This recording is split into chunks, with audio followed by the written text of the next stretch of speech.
Inflation and consumer demand boosted retail spending by almost 1% in April.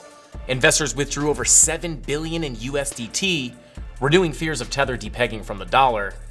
And while Do Kwan submits another proposal to revive the Terra Network, he and Korea's exchange officials are called into a parliamentary hearing to find out the cause of UST's depegging and Luna's crash.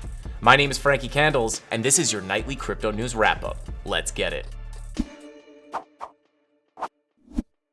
Retail sales were up last month, falling just short of the Dow Jones 1% estimate. The numbers aren't adjusted for inflation, and the increase was propelled by a 4% gain in miscellaneous retail spending at a 2.1% increase in online shopping. Despite rising prices, spending is staying the same. Even as we see the biggest acceleration in prices the US economy has seen in years, the data shows that so far, consumers are able to handle the rising inflation. But some categories suggest that consumers are dipping into savings to pay for consumer goods and combat the decline in real wages. LPL's chief economist Jeffrey Roach says, if price pressures can decline enough, we could see an economic rebound in Q2.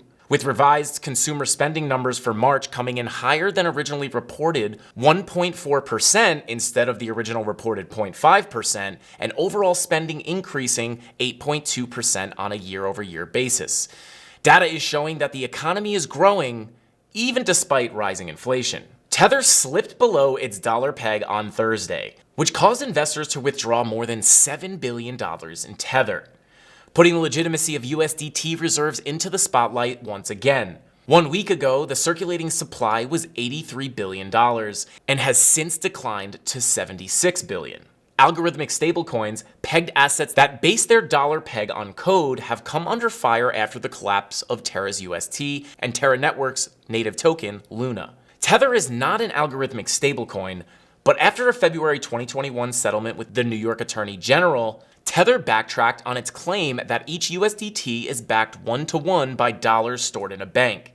Instead, it was revealed that the company relies on a range of assets for collateral, including unsecured debt. In a Twitter response to a user asking for an audit report, Tether's chief technology officer, Paolo Ardoino, said they have redeemed $7 billion in the last 48 hours, and the stablecoin is fully backed. Ardoino also tweeted that Tether is working on an audit and hopes regulators will push auditing firms to be more crypto-friendly. The destabilization of stablecoins has become fuel for the regulators' fire, who have already been calling for stablecoin regulation and warning of risks to financial stability. Do Kwan has proposed a Terra ecosystem revival plan that will be put up for governance vote on May 18th. If passed, the Terra chain will fork into a new chain without the algorithmic stablecoin UST. Like Ethereum after its 2016 DAO hack, the current Terra chain will be called Luna Classic with the native token LUNC, and the new chain will be called Terra with the native token Luna. The new Luna token will be airdropped among Luna Classic stakers, residual UST holders, and app developers. The Terra wallet will be removed from the whitelist airdrop, and Terra would become a community-owned chain. He proposed 1 billion Luna tokens in circulation, with 25% distributed to the community pool, 5% to developers, 35% to bonded and unbonded Luna, 10% to Luna holders, and 25% for UST holders at the launch snapshot.